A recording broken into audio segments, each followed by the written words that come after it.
Because of you, the day was brighter. The clouds right away, and you lifted me higher. Okay, popping like you'll never know. Hello everyone, today I'm bringing back my RotMG ideas series. Today I'd like to touch upon the idea of scrap metal. If you have the feeling that it's slightly inspired by Team Fortress 2, you are not wrong. Scrap metal would be tradable, dropped from Highlands and Godlands enemies, plus bosses and mini-bosses in dungeons, events, and you could stack it up by 20 pieces a slot. In your vault there will be a brand new special area where you could convert your collected scrap metal to anything from tier 4 and tier 5 abilities, tier 9 to tier 11 weapons, or tier 10 and tier 12 armors, depending on how many you collected. As you can see, this would mainly help newer players that constantly beg for items. Better players would probably not care as much, so there needs to be a way to refine it. Let's say that if you have all 20 pieces of scrap metal, you could turn that into one piece of more refined metal. I don't have the naming down, but the idea here is that you can turn this refined metal into tier 6 abilities,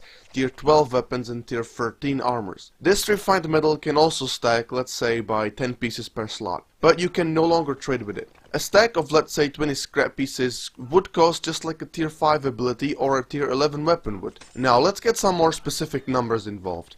This of course depends on how rare the scrap metal would be, but if you could drop one piece per 5 gods, let's say, I think that for 5 pieces of scrap metal you could get yourself a tier 4 ability of your choosing, or a tier 9 weapon, or a tier 10 armor. For 10 pieces you could get a tier 10 weapon or a tier 11 armor, and for 20 pieces of scrap metal or 1 piece of refined metal you could get a tier 11 weapon, a tier 5 ability, or a tier 12 armor. Similarly with the refined metals, if you get all 10 pieces, which is by the way 1000 gods, you could get whatever top item you want. Anyways, that's enough for this idea. Do you like it? Why? Do you hate it? Why? Let's spark a conversation and discuss the matter in the comments below. If you have your own ideas, I might make a video on them too. My goal with this series is for the community to get together a bit more, so I really don't mind if you hate my ideas. If you really like them, however, and they get lots of support, we could really refine, pun very much intended, the idea. Then maybe we could set up a petition for it or something. What do you say? Anyways, that's enough for now. I'll see you tomorrow with a brand new video. Bye bye.